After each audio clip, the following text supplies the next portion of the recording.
ahead and click that and get that out of the way. Let's go ahead and get started. So again, welcome everybody to this Paytrace webinar. My name is Sam Johnson. I will be your host and trainer today. And it's been a while since we've done some of these. So it's cool to see some people on here live that I've worked with for a long time and even some new names on here. So before we get into this, we're going to go over some quick housekeeping so you know what to expect. Those of you that are new to Paytrace webinars, special welcome to you guys. These are 30-minute training sessions to give you a lot of insight and information on Paytrace, on who we are, what we do, what we specialize in, and then also some best practices that you can take away from this that you can use to create success for yourself, hopefully with Paytrace, but really just in payments in general. You will notice as you are watching this, you are muted. It's not because we don't want to talk to you, but we do want to reduce any sort of background noise that might show up. So with that said, if you have questions, comments, or even emotional outbursts over the next half hour, I encourage you, open up your Q&A button on your Zoom panel and send me those messages. Barry's already in there wishing me good morning. Good morning, Barry. Good to see you, man. So feel free, interact with me there. I'll make sure to shell out about 5 minutes at the end of today's course to address anything that might have gone unanswered. I think that covers everything. So with that said, let's go ahead and take a look at today's agenda. This course is our B2B 101 course. So this is kind of the introductory part one of a 3-part B2B series.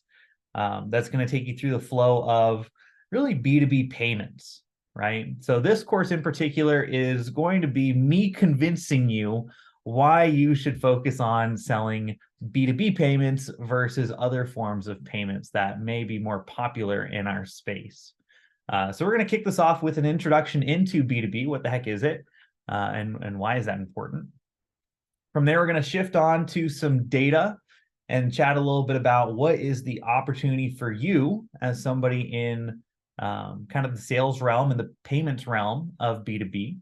And then lastly, we're going to wrap this up talking about how does Paytrace fit into this equation, right? How can you leverage some of the tools and resources that Paytrace has available to you to take care of some of these accounts? So again, in and out of here, 30 minutes max. Let's get into it. So B2B. I'm assuming everybody knows what B2B stands for, right? Business to business. If you wanted the definition, here it is. B2B, we can define as commerce facilitated between two businesses, as opposed to between a business and a customer, right? This is something I talk about anytime I onboard some new employees at Paytrace, but you know, as individuals, we are very familiar with the consumer payment experience. We go to the store, we need to make a purchase, we give them our card, right? They run it, we get goods and services. B2B is going to be slightly different, right? This is going to be an entire business entity transacting with another merchant, right? And when we talk about B2B, a lot of people think that, you know, it's going to be all these industrial types of merchants. It's going to be all these very large wholesalers. And, you know, we're not going to be able to relate to that payment. Or it might not be aware of who these merchants are. But when you really think about it, right, in kind of the broad scale, sure, there's going to be some merchants that do, you know, 100% business to business. But I will say that most merchants at some point or another are going to do, right, B2B types of transactions, as shown by the list of logos that I've dropped in on this slide. Right? I would assume you're familiar with most, if not all of these, but it shows you kind of the broad array of merchant types that you can expect to see in here, right? Outside of just those industrial accounts, right? We have landscaping services. You know, I can call up my local lawn doctor and have them come out and fertilize. They literally did that yesterday. That's why it's coming to mind, which is great.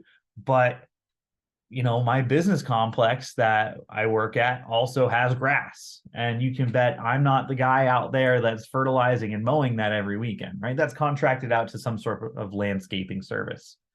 That's B2B.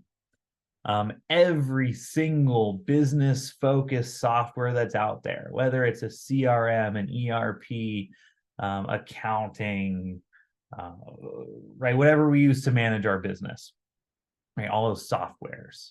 On the flip side, hardwares, right? So on the payment side, we know Magtech, we know Ingenico, Pax, all those different types of products that are out there, right? They're not selling to individual folks, right? They're selling to businesses. So, right, there's all sorts of things: advertising, equipment rentals, even PayTrace, right? We are B2B. Sports, right? A lot of people think sports is going to be consumer driven. Yes, but I say 50-50, right? They have a lot of money and income generated from media partnerships, from sponsorships, from group ticket plans and suites. So, right, think about all of the accounts that you work with today, and are they truly 100% business to consumer, or is there going to be more of a mix? All right, so let's talk about the kind of the market share and the market opportunity that falls in line with B2B. What you're seeing here on this slide is really the entire United States payment volume broken down into three different buckets. Number one, we have consumer to consumer or peer-to-peer driven payments. And you can think of this as more of your Venmo and Zelle and Cash Apps and all those things that are becoming super popular. Nothing that we're going to have much of a part in, but also garage sales, swap meets, Craigslist, eBay, things like that, right? Payments between two individuals. Annually, it's about $700 billion is being transacted in those types of money movements, right? Pretty good size. If we scroll down this chart, we'll get to business to consumer, B2C, widely considered like retail, restaurant, hospitality, lodging, things under that nature, right? Again, payments between an individual and a merchant. $10.5 trillion. I'm going to emphasize that's trillion with a T. A lot of money. But when we go to the very bottom of this list and we look at business to business, $24 trillion is transacted annually in business to business. Dramatic pause for effect, right? Think about that, $24 trillion. If you do the math, right, that's more than double the amount of business to consumer payments. It's roughly 70% of all of United States payments are B2B. So for the folks that are on this call who are going to be primarily payments professionals looking at this, right, that begs the question, well, why the heck are so many of us, right, laser focused on these consumer-driven payments? And to be honest, there's a few reasons for that. I think the most common one is it's because it's what we are familiar with as consumers, right? We are a part of this transaction. We understand this transaction, and we can go to merchants that we know and we currently consume with, right? We can go to all of our favorite restaurants, all our favorite retail shops, and we can talk to the people that we interact with, right? It's going to be a little bit different on the business to business side because we're not privy to that transactional process. We may not have as strong of a network in there, but right, I'm showing you the data and I'm telling you here, if you're not selling today in B2B and you don't work with B2B merchants, you're missing out, right? You're missing out on a substantial opportunity. So let's get a little interactive. Let's talk about some volume. So to set the stage for this slide here, I want to tell you about a conference I went to a couple of years ago. It was for a new, fairly successful ISO at the time. It was their first year of operations, and I flew out there to join in the celebration and to talk about PayTrace.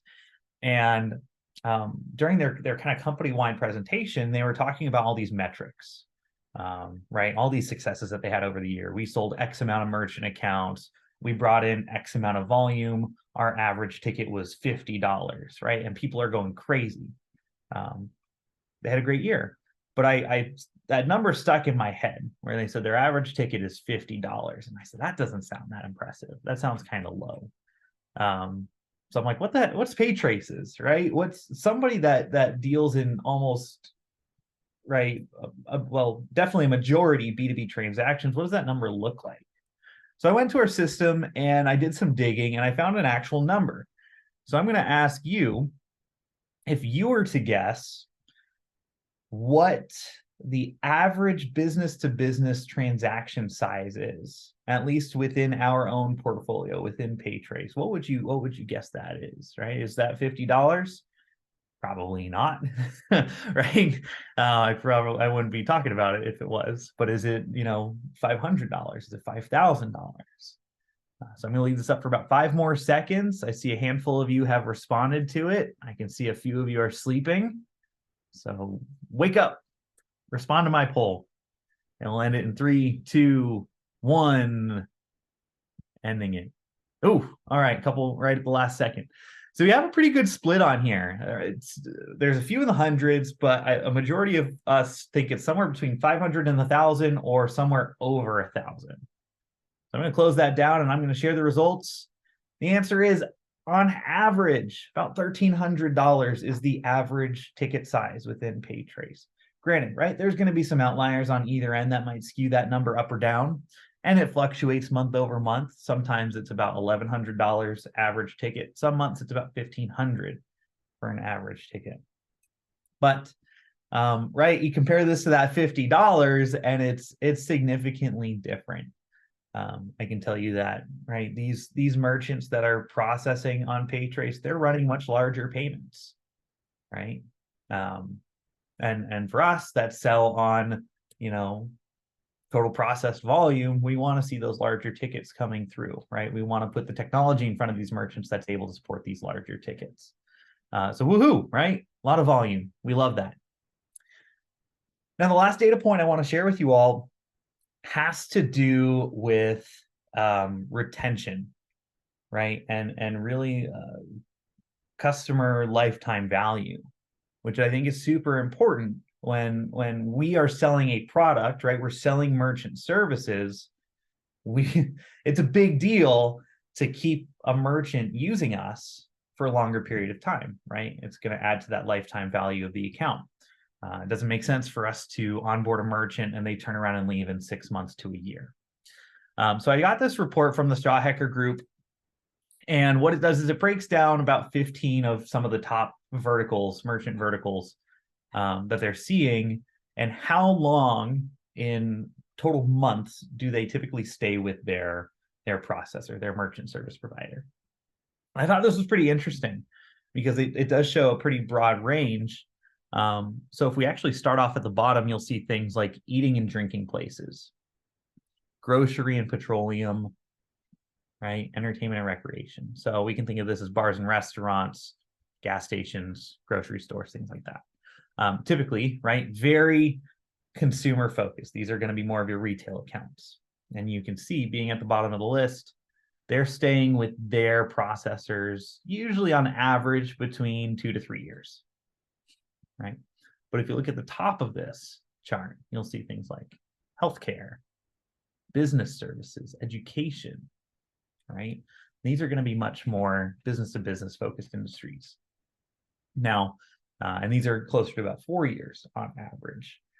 If we looked at Paytrace's internal numbers, right, the merchants that are primarily in these B2B types of SIG codes stay with us somewhere from 5 to 7 years on average, right? A pretty significant amount of time. So why is that? Well, there's a couple reasons that factor into this, right? If you look at the bottom of the barrel here, bars and restaurants, right? They are the most likely to attrit. I think the primary reasons that we can gather from this is, number one, they're not high risk in the sense that we think of like high risk transactions, but they are going to be kind of a riskier type of business, right? There's a pretty common statistic that's thrown out there often that 50% of restaurants that open doors will end up closing shop within the first 12 months of operation, right? So if you go out there and you prospect this new restaurant that comes into town, there's a very good chance that they are not going to be in business a year from that point. So right, just general business turnover is going to be a factor into that. I think the other big one is the saturation of the market with merchant service providers, right? With agents out there selling to these types of businesses. There's a lot of churn in our industry. And when I talk to reps and when I look at the flow of accounts, I notice that these guys are getting prospected constantly. My wife works at an interior design firm, and they don't even take card, to be honest. We're gonna fix that, but they don't take card today. And she gets at least a call a week from some sort of payment processing company trying to land their business, right? That's a weekly call to a back office design firm that, right, isn't right on Main Street. Now you think of those restaurants that are on Main Street, right? They're getting called up oftentimes almost daily, right, if it's the right type of business. So eventually, right, with that much competition coming in, they're going to find a solution that is going to give them something different, something better, right? And they're going to move. They're going to switch around more often. In B2B, that's not the case to either of those points. Typical B2B merchants are going to be much more stable and insulated in the marketplace. If you think back a few years ago to the pandemic, right, we saw a lot of disruption in the consumer space, in the B2B space. Everything was steady. So they're less likely to close shop.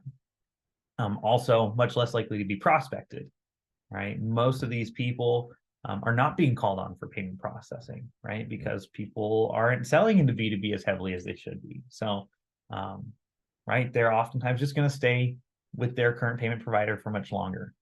So, again, when you look at total lifetime value of these accounts, you're going to get higher processing volume, you're going to get longer retention, right? And there's just a lot of potential opportunity out there in the marketplace. So hopefully by this point, you've been convinced that this is something to look at, right? Now, how do you get into that? How do you penetrate the B2B market? This is where PayTrace is going to come in, right? So PayTrace, this isn't our slogan by any means, but this is what I say, is that we're the ultimate B2B payments tool, right?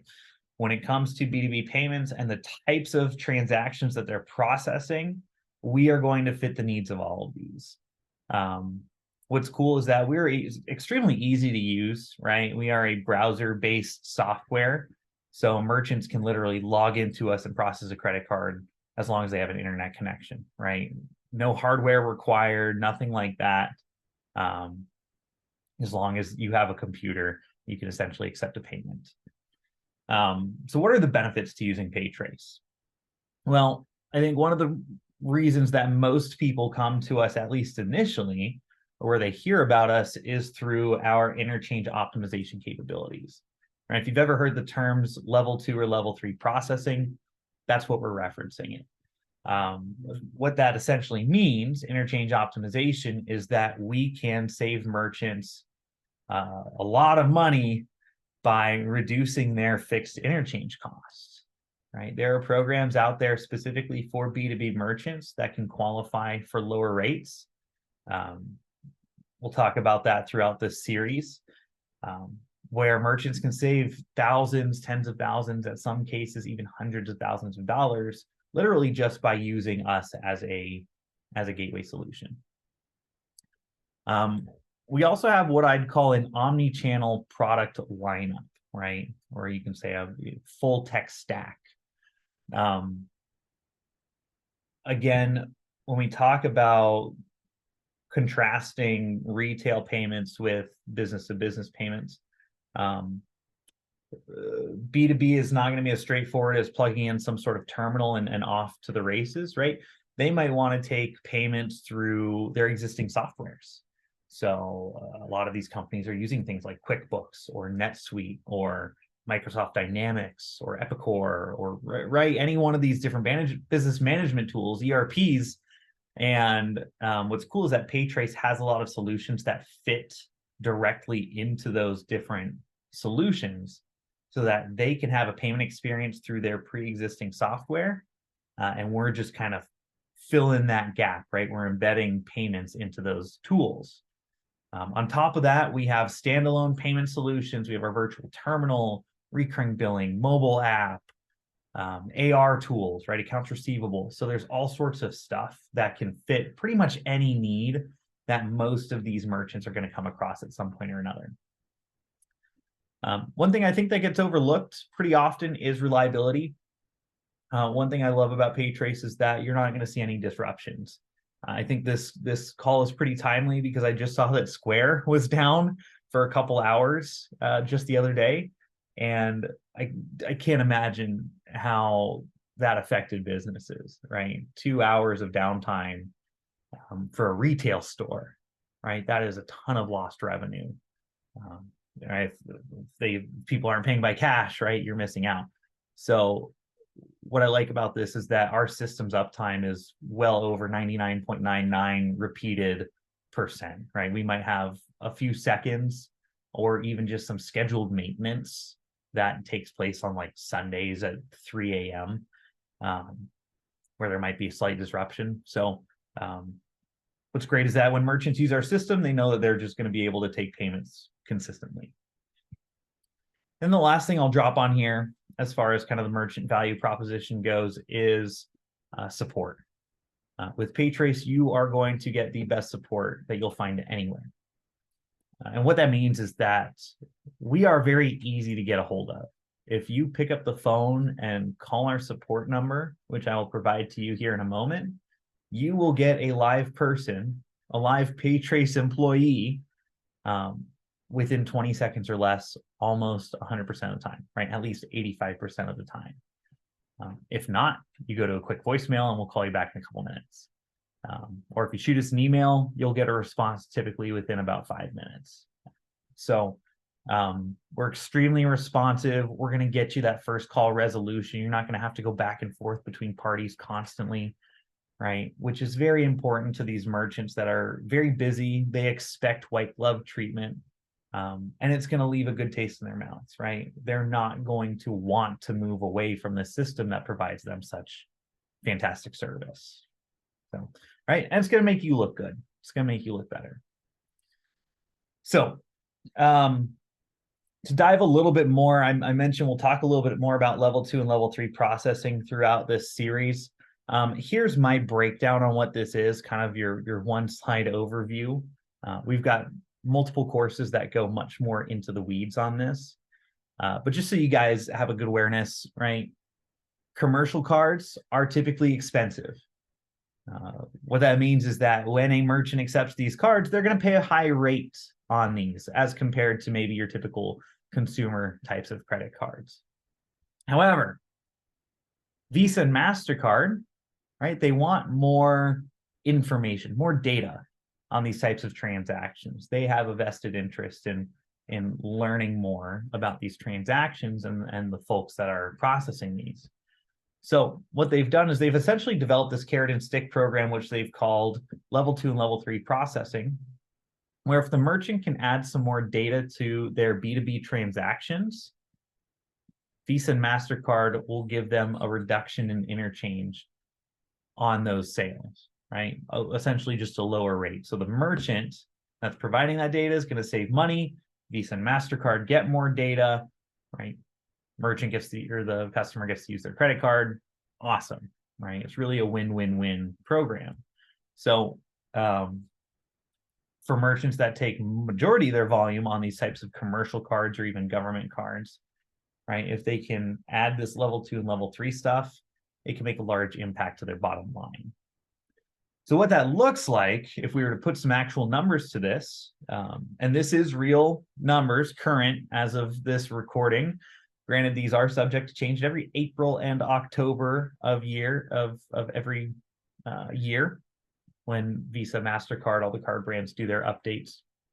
But as of today, this very moment, right? If a merchant was to accept this Visa commercial card and not add level 2 or level 3 data, they're going to pay somewhere close to 3% or over 3% on those transactions, right? But if they use Paytrace, which does the automatic level 2 and level 3, right, the interchange optimization, we can get those rates down significantly, right, down to or below 2%. right? So when you look at this, that's somewhere between, this example, 65 basis points and 125 basis points, right? Of 1.25%. Take that average ticket of $1,300, and let's say we're saving them 1%, right? That's $13 per transaction. They're running 100 transactions a month, right? That's $1,300. So you can see that these numbers can add up very quickly. And what's great about this is that, it's not impacting your margins, right? So for those of you that are on the merchant services side, on the processing side, right, you're not having to necessarily reduce your rates and cannibalize yourself to bring these merchants the value of cost reduction, right? You're able to get in there, put them on a great solution like PayTrace, and you're able to retain your margins, in some cases even increase your rates, and the merchant still benefits from some savings. Right? MasterCard, same thing. Right? We want to avoid any sort of downgrades, any sort of non-qualifications, and we want everything to qualify for the lowest possible amount. That's a very good star. I'm just going to call that out. This is click and drag. That's not even drawing.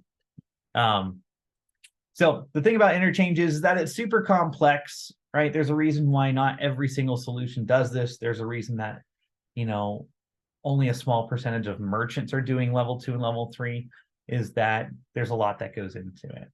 To qualify for a level 3 on one of these cards, a merchant typically needs to enter in about 20 to 25 extra fields of information. But like I mentioned earlier, we're going to automate that.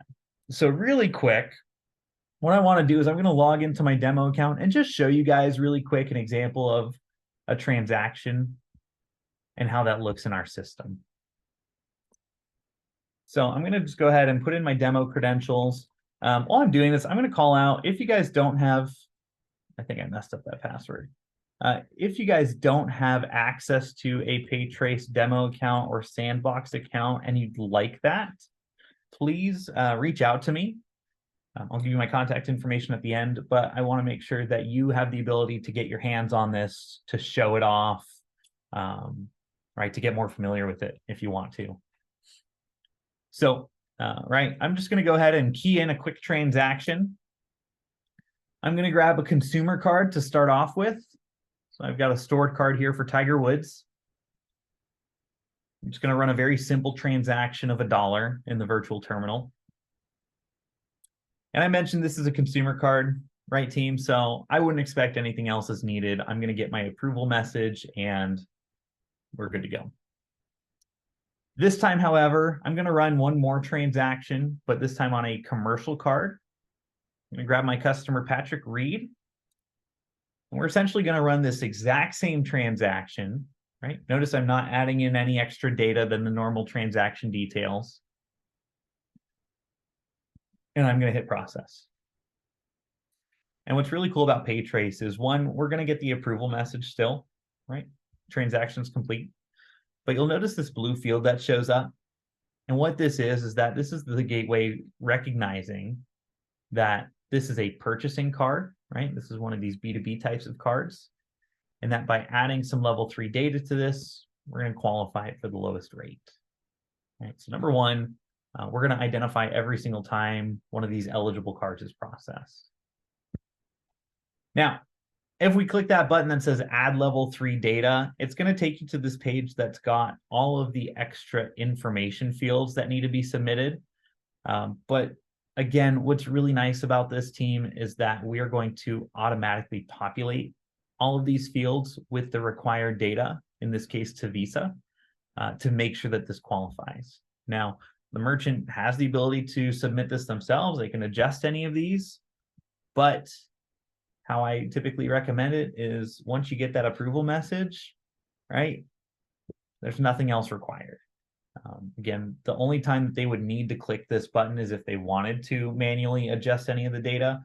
But if they, right, they like the data that PayTrace provides, which I hope they do because it will qualify them, they can ignore it. Right? I can log out, I can go back to my dashboard, and we're good to go.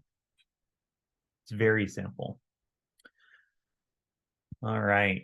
So I know we're coming up at time. The last thing I want to leave you with before we hop into some quick Q&A is some real life data. I got this information from one of our real partners that uses PayTrace. They're a large ISO that's been with us for quite a while. And what I did is I just pulled their top 10 SIC codes and grabbed some volume in here. So you can take a look at this, screenshot it if you want to, I don't mind. But you can see, right, their SIC codes are going to be fairly B2B. You've got your industrial suppliers, durable goods, hospital medical equipment, right? One that kind of stood out to me on here was theatrical producers. I would never think in a million years that theatrical producers would be B2B. And if you look over at this final column, this will show you the percentage of the transactions coming in, if they are level 2 or level 3 eligible or not, right? So you'll see, right, these top 3 are very much B2B. They're getting a lot of level 3, level 2 eligible. Theatrical producers, not so much, right? Only 7% of their $21 million in settled volume was level 2 or level 3 eligible. However, right, if we still take that 7% and we break it down, I can estimate, based on 70 basis points of saved interchange, that over the course of this, I believe it was a 3-month period, 1 quarter worth of data, those theatrical producers are saving $11,000 by using PayTrace, right? They're not even a B2B type of merchant, and they're saving that much money by using our solution, right? If you look at the industrial suppliers, over $250,000, right? Break that up or add that in over a year, it's over $1 million in savings. Right, and this is just their top 10. The list continues on. So you can take a look at this and see, this is real life data, right? This is real added value to these merchant accounts that we're providing. So I'd encourage you, right? Take a look at your existing portfolio that might be on a different solution that's not PayTrace, and see where there might be some missed opportunity and where we can help repair that. All right, so we're at the end of it. I do want to encourage you guys, you know, if there were questions that weren't answered or covered on here and after the fact, you're like, man, I really wish I thought of that. Feel free to reach out to our support team. If your merchants have any questions, issues that come up, right, we're here for that. We really do value our partnerships with you, right? We're not really trying to compete with you. Really, we rely on our sales partners to, right, bring on a lot of great business. So wherever it makes sense that we can assist you, whether that's to help with a demo or a training, if you need sales resources, please reach out to us, right? We want to be able to help you with that. All right, so I'm going to go ahead and open this up for Q&A. I haven't really seen anything come through, to be honest. There's one guest under the name of Andrew says producers and writers are still on strike. Yes, they are. So there's might be some disruption to some of the transactions there. Yeah, I won't go into that. That's a separate conversation. But if you do need to contact us for any reason at all, here's our support information. If you want to get a hold of me directly, I want to make myself available to you as well. Again, if you weren't here for the beginning, my name is Sam Johnson. I'm our customer success manager, which includes partners, right? I consider you guys our customers as well. So if you'd like kind of one-on-one training, team trainings, additional resources, let me know. My email is salestraining@paytrace.com, salestraining@paytrace.com. I manage that directly. Please reach out to me. I want to help you guys be successful on this. So with that said, let's go ahead and put a wrap to this. Thank you all for attending today's course. If you haven't seen it yet, next week we are continuing the B2B series. We're going to have our 102 course, Finding Success in Untapped Markets. It's going to be next Wednesday morning if you're on the Pacific side, or next Wednesday early afternoon if you're on the East Coast side. Hope to see you all there. Register for it, come hang out, and have a fantastic rest of your week. Take care.